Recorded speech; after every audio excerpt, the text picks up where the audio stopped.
And then in the third week, it not only sank, it lost its potency. Experiment abandoned.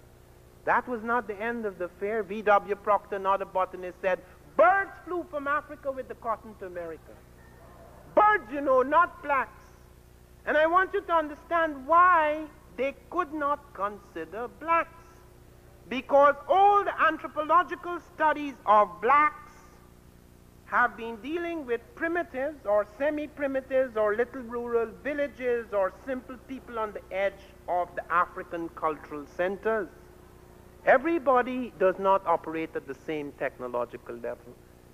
I know that from Europe. I spent 10.5 years in Europe. You think Europe is one place?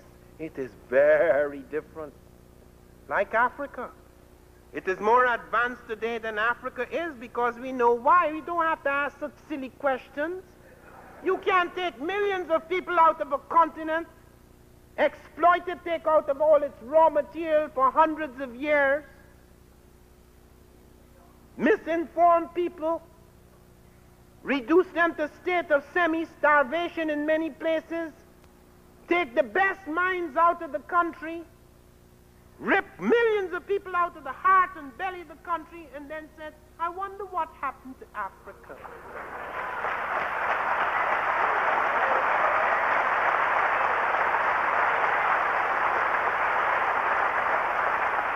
But in spite of that devastation, we have been able to go back and find things. Within the last 10 to 20 years, so much has been found in Africa that we suddenly begin to pause and realize we have to take off the blindfolds of this civilization. Not only was Star Ceti discovered in 1978 rather, two American scientists, Peter Schmidt and Donald Avery of Brown University in Rhode Island, discovered Africans were smelting steel 1,500 to 2,000 years ago. Now that in itself is only surprising because it's Africa. Other people were smelting steel too. Not many. But what was shocking was to find the Africans were not merely smelting steel.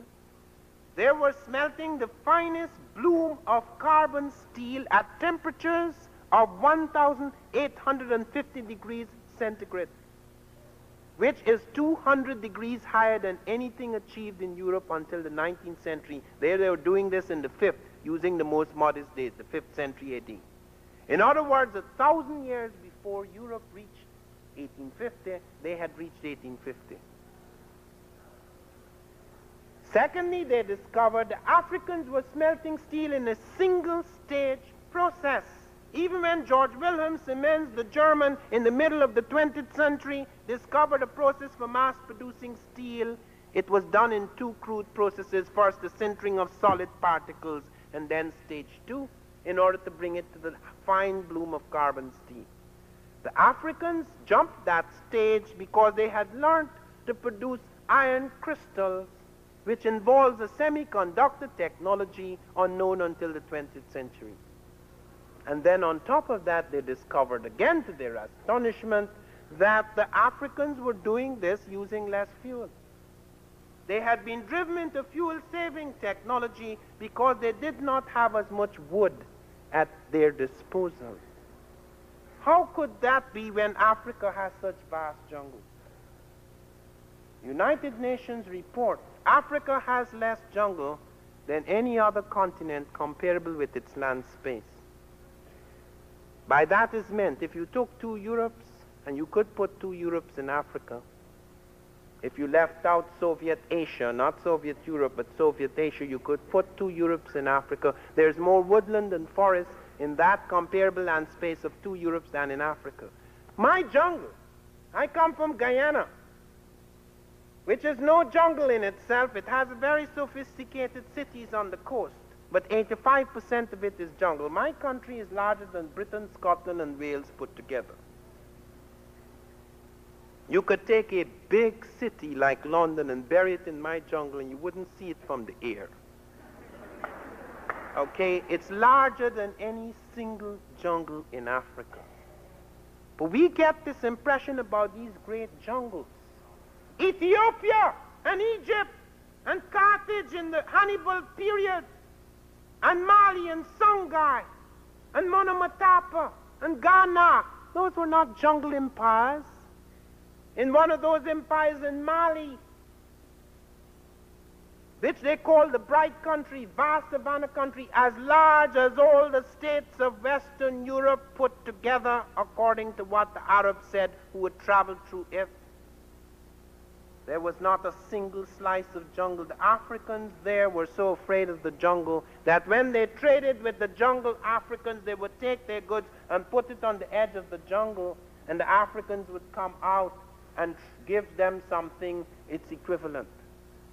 And then they would come and pick it up and go away with it. Not jungle empires. Let's get this very straight.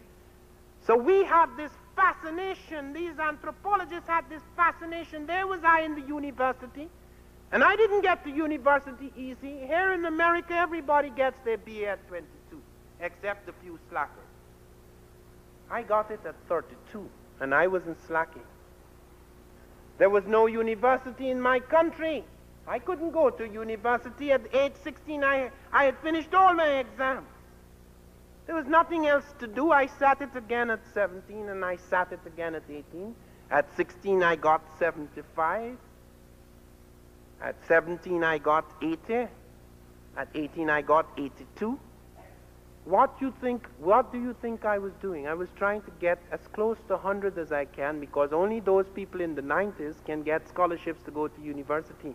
One scholarship a year to go to university. So if you don't come first for the whole country, you don't go to university. And I see people here, young people, 28, 30, just kids. That's no age. People live until they're 70 and 90 in parts of my country, like in the jungles. You live until you're 30 and you die. And people come here and they're little, very young people, and talk about they lost their chance. They can't educate themselves anymore. Pythagoras spent 22 years among the Egyptians before he finished his education. And I went out into that world, and I was so proud. After I was 28, I got into the university. I got a scholarship to go to British University. And it was the best university in the world for studying African studies, so I was told. And I was very naive and thought, what, how marvelous. And there were my teachers, world professors. They were world-renowned professors, and after 2 years you began to realize it was easy to become a world-renowned professor, because all you had to do was to pick out something that nobody else picked out. And the only way to do that is to find an irrelevant, insignificant tribe. We all pick tribes, okay? If a tribe is vanishing and it is very far and it is in the deeps of the jungle or the desert and nobody wants to go there for a year, you pick it out. You'll be the world-famous professor, because you would be an expert on the wooga-booga. Because nobody gives a damn about wooga-boogas. And we have thousands of studies like that, and these people try to extrapolate from these little simplicities what is essentially and quintessentially African. And you cannot do that. I could not do that with my little village. My village is irrelevant to my development. It was critical in a sense, because I do not despise my people. But you could not study my village and get a sense of what my country was about. It was like two worlds. You could not study my village and get a sense of what the South American continent was about. No, sir. You wouldn't have a foggiest idea. Why, therefore, do people think you could go anywhere in Africa, pick on any little tribe, and come back and say, this is the African? That's why we found nothing of significance among Africans. That's why the myth of their inferiority prevailed. And then we started to find a whole lot of things, not only their steel smelting machines. The same year we found they had astronomical observatories 300 years before Jesus. It was found in Kenya at Namorotungo, where the